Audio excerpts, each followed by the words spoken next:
नमस्कार, आप देख रहे हैं हमारी खास पेशकश लीगल पॉइंट। मैं हूं आप सभी के साथ पूजा कविया। लीगल पॉइंट में आज हम बात करेंगे सड़क दुर्घटनाओं के बाद कानूनी प्रावधान क्या कुछ हो सकते हैं, इसी के बारे में।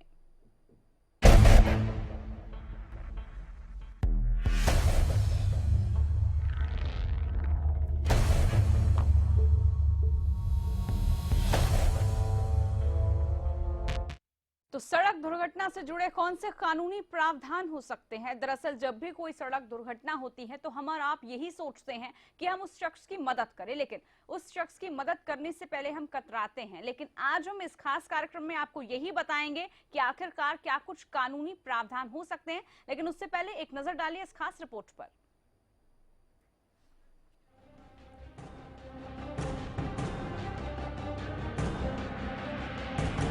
सड़क हादसों के दौरान अक्सर ऐसी दर्दनाक तस्वीरें सामने आती हैं जिसे देखकर किसी भी शख्स की रूह कांप जाए। लेकिन इन हादसों के दौरान अक्सर हमारे समाज की ऐसी तस्वीर भी दिखाई देती है जहां इंसानियत का सरेआम दम टूट जाता है और मूक दर्शक बने लोग अक्सर संवेदनहीनता की सारी हदें पार कर जाते हैं। ये जानकर आपको झटका जरूर लग सकता है कि भारत में हर घंटे सड़क दुर्घटनाओं में 16 लोगों की मौत हो जाती है, यानी कि हर 4 मिनट में एक व्यक्ति की मौत।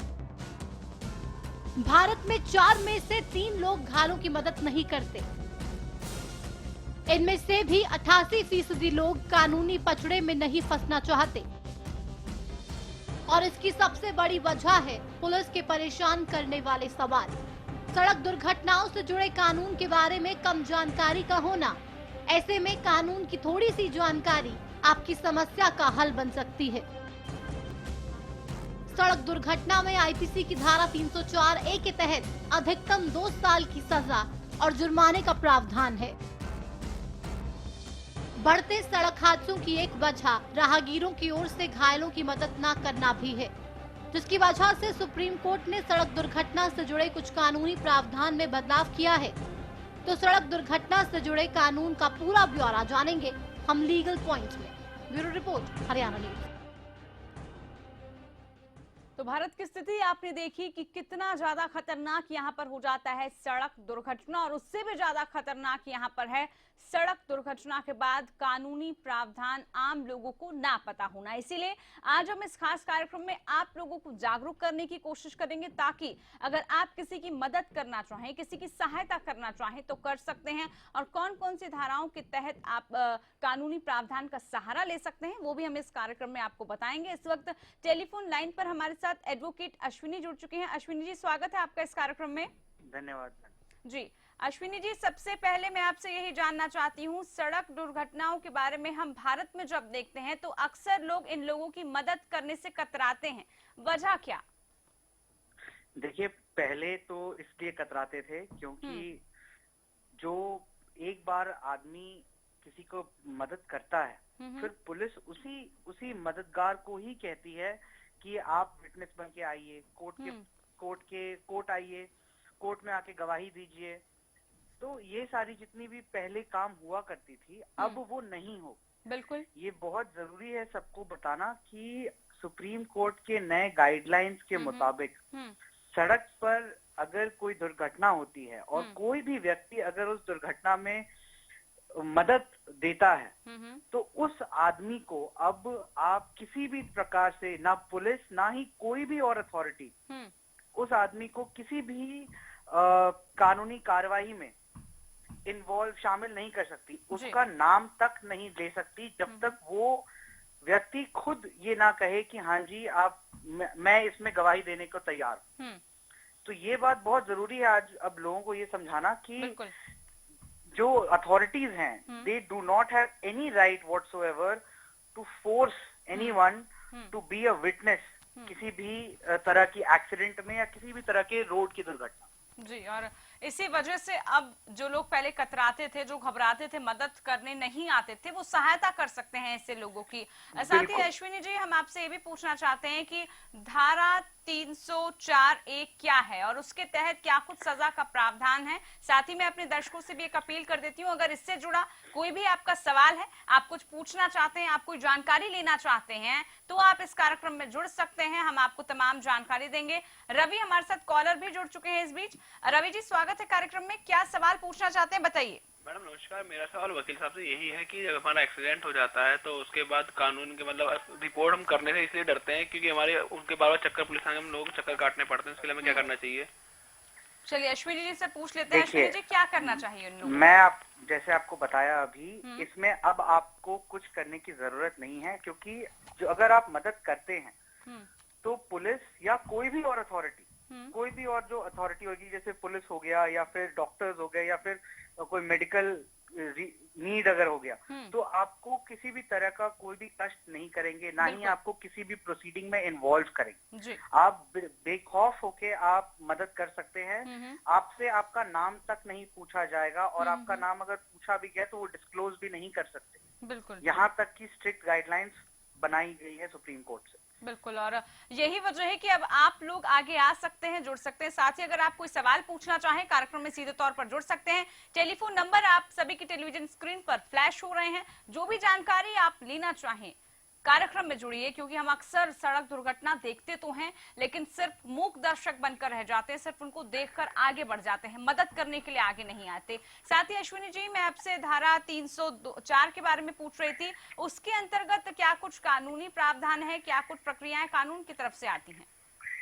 देखिए, धारा 304(a) जो है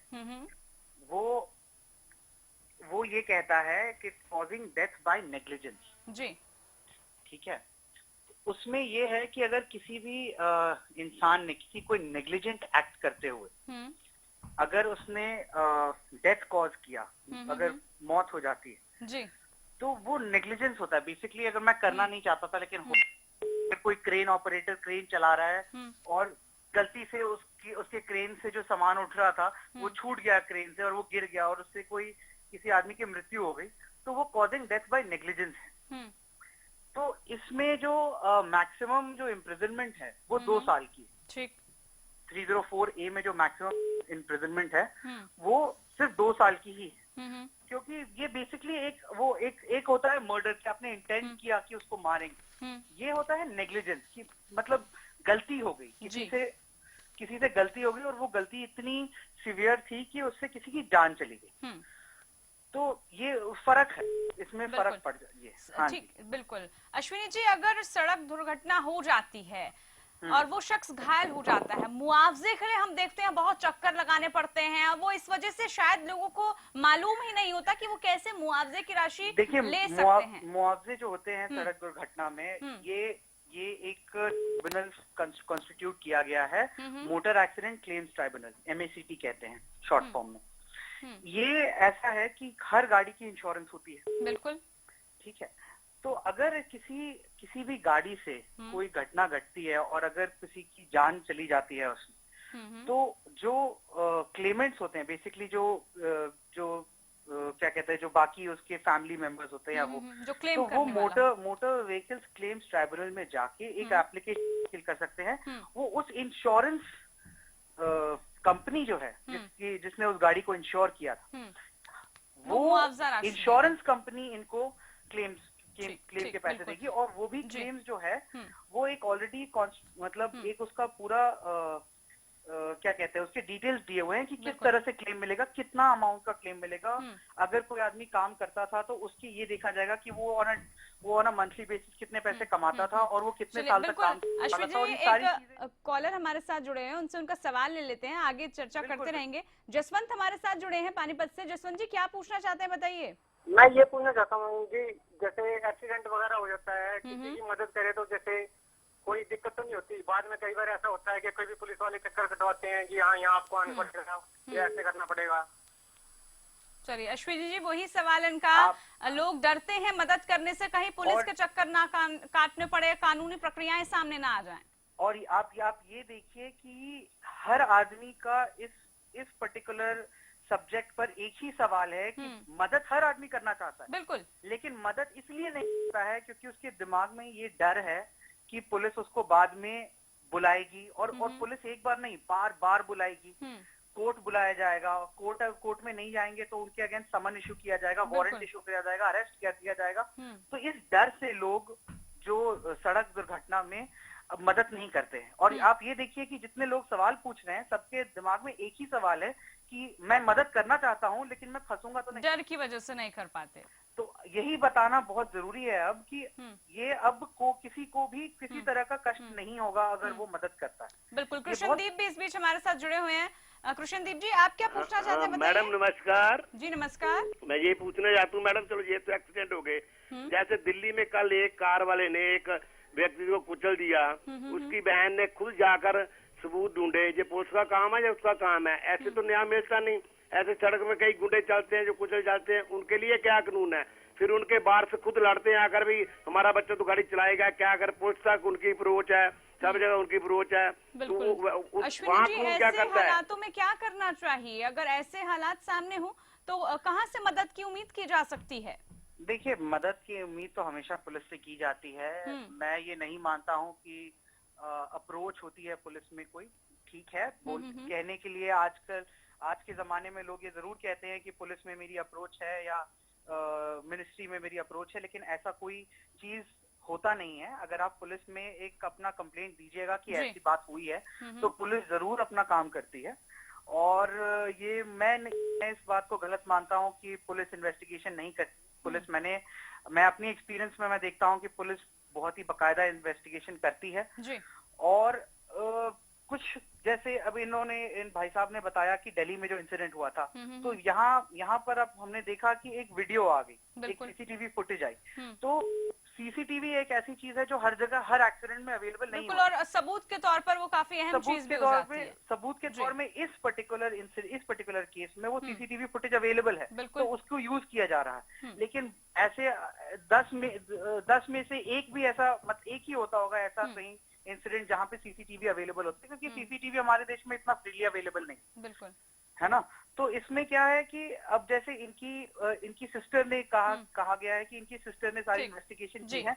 जी बिल्कुल, मेरे हिसाब से उन्होंने जरूर 2-3 जगह पता किया होगा। चलिए अश्विनी जी, एक और कॉलर हमारे साथ लगातार जुड़ रहे हैं, उनके सवाल फटाफट लेते रहते हैं। शमशेर जी हमारे साथ जुड़े हैं। शमशेर जी, पूछिए, क्या सवाल है आपका? नमस्कार मैडम जी। नमस्कार, बोलिए शमशेर जी। नमस्कार मैडम जी, क्या पूछना चाहते हैं, बताइए। सर, मैंने 2 एक्सीडेंट को उठाया था उचाना के अंदर। शमशेर, आपकी आवाज नहीं पहुंच पा रही हम तक, आप फिर से कोशिश कीजिएगा, बेहतर तरीके से हम समझ नहीं पाए।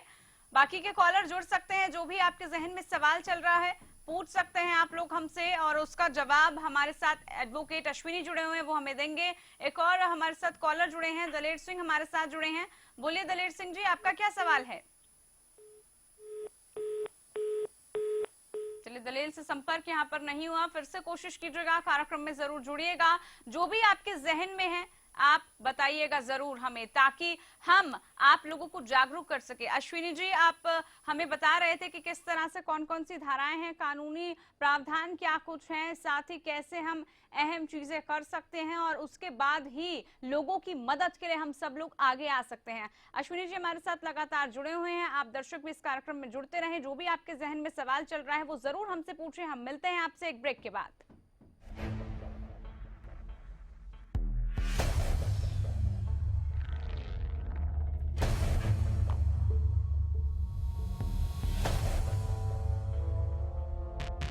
सरकारी नौकरी मिलती नहीं या आप लेते नहीं, बेरोजगार रहने के 2 कारण हैं।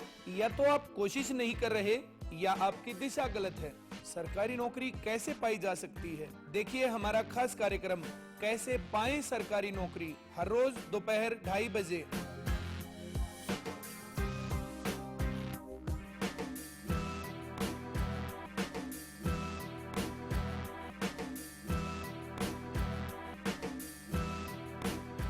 खेतों में खुशहाली लाए, बोपारा है बोपारा है, घर घर पानी पहुँचाए, बोपारा है बोपारा है, सालों साल चलता ही जाए, बोपारा है बोपारा वोल्टेज में भी मोटर स्टार्ट करे बेआवाज। सालों साल चलने वाला बोपाराय मोटर स्टार्टर। ज्यादातर किसानों ने सरताज जिप्सम को अपनाया। सरताज जिप्सम ने ते ढीला भी खत्म कर देता। सब बूटियां दी उम्र ही ਵਧਾ ਦਿੱਤੀ ਆ। वाह भी वाह, सरताज जिप्सम ने कमाल कर ਦਿੱਤੀ ਆ। ਸਰਤਾਜ ਜਿਸਮ ਨੇ ਬੱਲੇ ਬੱਲੇ ਕਰਾ ਦੇ ਖੇਚਾ। ਸਰਤਾਜ ਜਿਸਮ ਵਾਲੇ ਪੱਠਿਆਂ ਨੇ ਤੇ ਮੱਝਾਂ ਦਾ ਦੁੱਧ ਹੀ ਵਧਾ ਦਿੱਤਾ।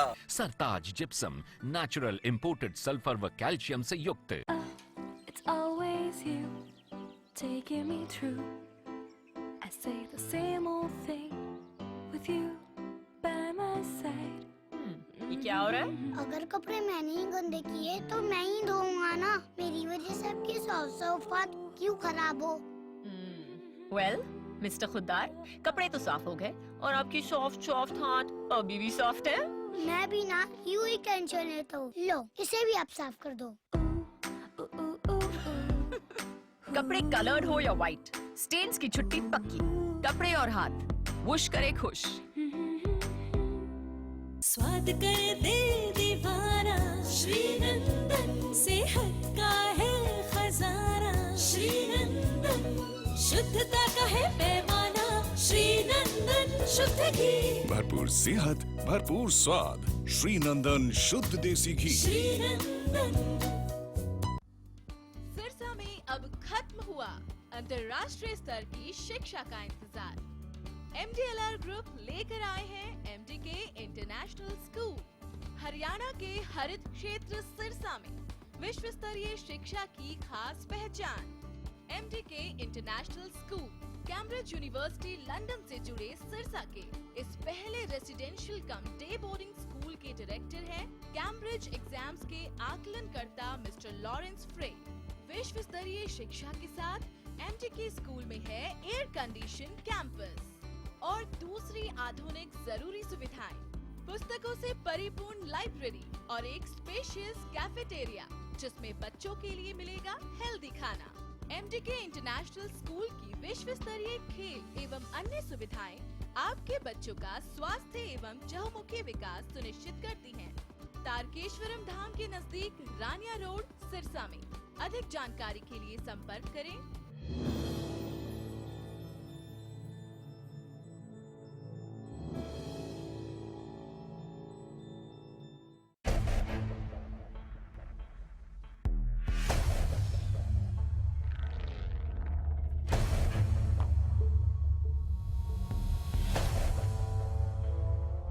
ब्रेक के बाद आप सभी का स्वागत है लीगल पॉइंट्स में। हम आज बात कर रहे हैं कि सड़क दुर्घटना को लेकर आप लोग कैसे जागरूक हो सकते हैं। एक दर्शक हमारे साथ यूनुस जुड़े हैं। यूनुस जी, कहिए आपका क्या सवाल है? मैं अपने लीगल पॉइंट से एक सवाल पूछना चाहता हूँ। कई बार एक्सीडेंट हो जाता है, अगर एक बाइक सवार है और एक 4 व्हीलर है, तो कई बार क्या होता है कि जैसे बाइक सवार की मौत हो जाती है और बाइक का इंश्योरेंस नहीं होता और 4 व्हीलर का इंश्योरेंस होता है, तो क्या उसके जो क्लेम लेने में उसको अड़चन आ सकती है कि भाई जिस बाइक का उसका इंश्योरेंस नहीं था? मैं ये पूछना चाहता हूँ।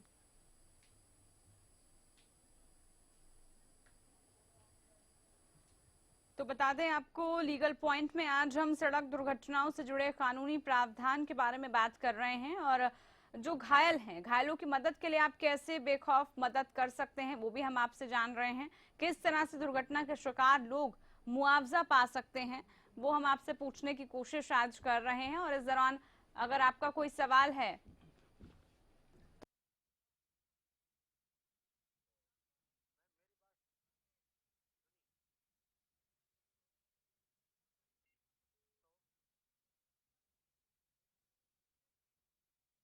चलिए आप कार्यक्रम में जुड़ सकते हैं और हमसे सीधा जो भी आपका सवाल है वो पूछ सकते हैं।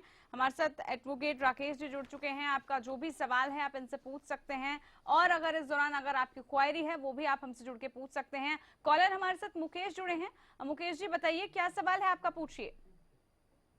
मेरे पापा जी का पिछले 1 महीने पहले एक्सीडेंट में मौत हो गई थी मैडम, और बाइक चला रहा गति बाइक, तो मतलब उसका एक्सीडेंट हो गया मैडम।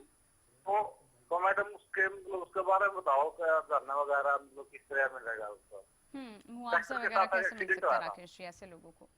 मुआवजा गवर्नमेंट ऑफ हरियाणा की एक स्कीम है, आपकी वेलफेयर जो होती है स्कीम होती है ये, उसमें पहले 50,000 रुपये मुआवजा था, अब 1 लाख रुपए कर दिया गया है। तो जब किसी स्थिति में अगर आपको ये ना पता हो कि एक्सीडेंट किस गाड़ी से हुआ है, तो आप उस स्थिति में आप जाके डीसी ऑफिस में एक वेलफेयर डिपार्टमेंट होता है, उसमें एप्लीकेशन लिख के आप दे सकते हैं और उसमें आपको मुआवजा मिल सकता है। डेथ की स्थिति जो होती है उसमें 1 लाख रुपए मिलता है और बाकी इंजर्ड जो होता है उसमें 25,000 50,000 इस तरह से अलग अलग स्लैब है उसके। चलिए, तो एक और कॉलर हमारे साथ चमन सिंह इस बीच जुड़े हैं। चमन सिंह जी, क्या सवाल है, क्या पूछना चाहते हैं, बताइए। मैम मैं ये पूछना चाह रहा था कि ये हेल्पलाइन जो आपकी है ये हर जगह वो है अलाउ? नहीं चमन सिंह जी, आप इस कार्यक्रम में जुड़ सकते हैं नंबरों के जरिए और राकेश जी आपको बताएंगे कि क्या कानूनी प्रावधान है, कैसे आपको मदद मिल सकती है। क्या सवाल है, पूछिए। यही था जी, ये पूछना चाह रहा था कि जैसे हमारा वो डिस्ट्रिक्ट पलवल है, तो यहाँ पे कोई दुर्घटना होती है तो इसके बता सकते हैं इसका भी? तो क्या करें, ये पूछ रहे हैं कि अगर पलवल एरिया में कुछ होता है तो सबसे पहले वो क्या करें, क्योंकि अभी जो ज्यादातर कॉलर जुड़ रहे हैं वो ये भी कह रहे हैं कि हमें कानून का डर रहता है, पुलिस हमसे पूछताछ इतनी करती है इसलिए हम आगे नहीं आ पाते। नहीं देखो, ये कानूनी प्रक्रिया है, एक प्रोसेस है। अगर किसी भी केस को चलाना है तो उसमें अगर आप उसमें हेल्प कर सकते हैं कि भी मैंने इसको देखा है, इस गाड़ी वाले को इसने टक्कर मारी या ये तेज लापरवाही से चलाते हुए लाया था गाड़ी को, तो इस तरह की जो बातें हैं वो आप लिखवाते हैं तो उसमें एक इंजर्ड की मदद हो सकती है। इसमें अपने आप को परेशान वाली नहीं, किसी की मदद के तौर पे भी देखें। बिल्कुल। दूसरा सवाल मैं समझ नहीं पाया, इन्होंने जो पूछा था कि पलवल का क्या था, एक बार जरा रिपीट कीजिए आप। पलवल से उन्होंने कहा था कि अगर हमारे एरिया में एक्सीडेंट हो जाता है तो हम कैसे मदद कर सकते हैं और कहां पर सबसे पहले जा सकते हैं। अच्छा, नहीं आपके अगर आप एक्सीडेंट होते हुए देखते हैं तो आप 100 नंबर पे कॉल कर दें और जितने जल्दी हो सकता है कि आप इंजर्ड जो पर्सन है उसको हॉस्पिटल लेके जाएं और पुलिस को सारी बातें बताएं। बिल्कुल। और जहां तक कि अभी सुप्रीम कोर्ट की भी डायरेक्शन आई थी कि पुलिस आपको ज्यादा परेशान नहीं करेगी, आपकी स्टेटमेंट ले ली पुलिस ने, उसी के ऊपर जो भी कार्रवाई होगी पुलिस कर देगी, उसके बाद कोर्ट देखेगी। एक और कॉलर हमारे साथ महावीर जुड़े हुए हैं। महावीर जी, आप क्या पूछना चाहते हैं, क्या सवाल है, बताइए। महावीर जी कार्यक्रम में जुड़ चुके हैं, पूछिए सवाल। चलिए, महावीर से संपर्क नहीं हो पाया, फिर से कोशिश कीजिएगा, जो आपके जहन में है आप सवाल पूछ लीजिएगा। एक और कॉलर इस बीच हमारे साथ जुड़ चुके हैं, क्या सवाल है आपका, बताइए। मैडम जी, बात ये है, मेरा मतलब एक्सीडेंट हुआ जी 8-9 दिन में भी जी, बाइक का कोई इंश्योरेंस नहीं था जी, और जिसे वाहन से दुर्घटना हुई है उसका कोई पता नहीं लगा जी, पुलिस ने कार्रवाई नहीं करी जी। ठीक। हाँ, उसके बारे में पूछना चाहूंगी। लड़का बिल्कुल अपंग हो गया, दंदू टांग हो जी। क्या कर सकते हैं, वाहन का नहीं पता चला, किससे एक्सीडेंट हुआ वो इनको जानकारी नहीं मिल पाई। देखिए, इसमें तो खैर आप कुछ नहीं कर सकते, लेकिन ये है कि आप कह रहे हो कि भाई मेरा इनका लड़का गाड़ी चला रहा था या कोई भी जैसे कुछ भी चला रहा था, उसके पास लाइसेंस नहीं था, तो लाइसेंस ये तो बहुत जरूरी है। हो सकता है कि वो आपका बेटा किसी के टक्कर मार के किसी को इंजर्ड कर देता, तो उस दौरान भी मतलब ये तो मोटर व्हीकल एक्ट का सबसे पहला जो रूल के अंदर आता है कि भाई आपको कोई भी गाड़ी ड्राइव करते हो तो लाइसेंस होना बहुत जरूरी है। तो सबसे पहले तो स्थिति में लाइसेंस होना बहुत जरूरी है। और रही बात, देखो कई बार अनजान ये होता है कि सड़क के ऊपर कोई टक्कर मार के चला गया, किसी ने नहीं देखा, तो उस स्थिति में ये है कि भाई आप अगर देखो ये तो जब तक गाड़ी को ये नहीं होगी तो उसमें क्लेम तो आपको नहीं मिल सकता, लेकिन फिर वही वेलफेयर डिपार्टमेंट जो हमारे हैं उनसे आप ले सकते हो। बिल्कुल। तो यही आज हमने इस कार्यक्रम में आपको बताना चाहा कि कैसे आप मदद कर सकते हैं। एडवोकेट राकेश जी, आप हमारे साथ जुड़े, बहुत शुक्रिया आपका, बहुत सारे सवालों के जवाब आपने दिए। तो अब सुप्रीम कोर्ट ने भी शुभ समाचार दे दिए हैं, तो आप भी फरिश्तों की मदद के लिए आगे आइए, बेफिक्र बनिए और लोगों की सहायता जरूर कीजिए। फिलहाल लीगल पॉइंट्स में इतना ही। आप बने रहिए हरियाणा न्यूज के साथ। नमस्कार।